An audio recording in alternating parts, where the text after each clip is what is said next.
To be honest, it wasn't just when I saw Ohioze Screamer. It was when Saturday Okon rounded off the keeper and he failed to convert. So I knew that, oh moment, today will be a floodgate of goals. So that's actually what gave me confidence. Once Saturday Okon missed that chance, I knew that this team would be a team that, because they had a lot to play for, they had a lot to play for. It was between them and Joy Comet for relegation or relegation playoffs. So they had a lot to fight for, so they couldn't sit deep.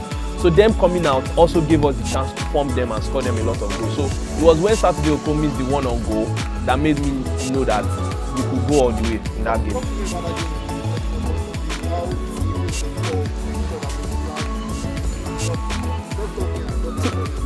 To be very honest, it's something we've seen in the course of the season where we play a hybrid of a 3-4-3 or a 3-5-2. The only difference, in my opinion, was there was no Daniel. Bartholomew Daniel, he has been so poor in the last 2-3 games. And once I saw that he wasn't starting that day, you can ask everyone. I told Wale, I told you, I said we're going to win this game. It's how many goals that will be the difference.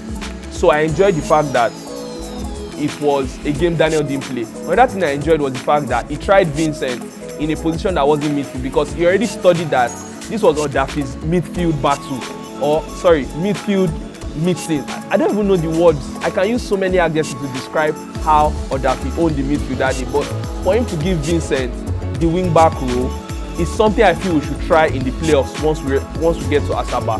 Another thing I enjoyed was the fact that we also now know that it's not only a girl that is confident playing out from the back.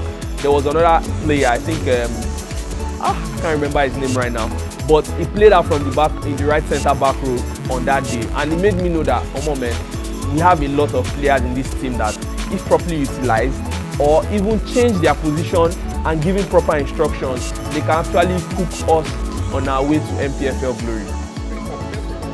No problem. Ohioze. Daniel. Ohioze. It has to be Smart City. It has to be Odafi. If I come on set to say a player's number and at the end of the season I know his name, then you know that the person is definitely an unsung hero, and it has to be Odafi.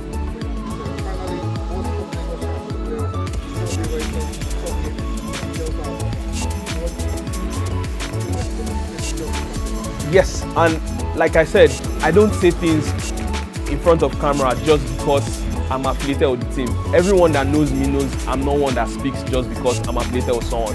Heartland FC is the only team that has the experience we are to be scared of or what to be afraid of.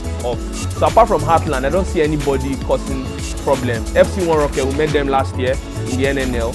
I think we drew one leg and we lost one, or we drew one and we won one. I can't really remember what our home away record was. That was in the NNL last year. Then Abeokuta Stormers. I don't know about them, but the Storm in X-Men, if we could conquer them, we'll conquer these ones. So Abeokuta Stormers and FC One Rockets, I'm not bothered about them. What I'm happy about is the fact that we're not meeting people in the Northern Conference, because I was already scared that we'll meet EFC of Abuja, Kanu Pillars, and I think Katsina United. But the fact that we're not playing people in the North, it already gives us the advantage.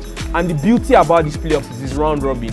What that means is, Bamiji, if we can win one and draw one, we can finish second. If we can win two, we are guaranteed first. And the beauty of this is, if we are first in our Southern Conference and we play the first in Northern Conference, I know imagination might want to finish me, but who says we cannot win the NNL?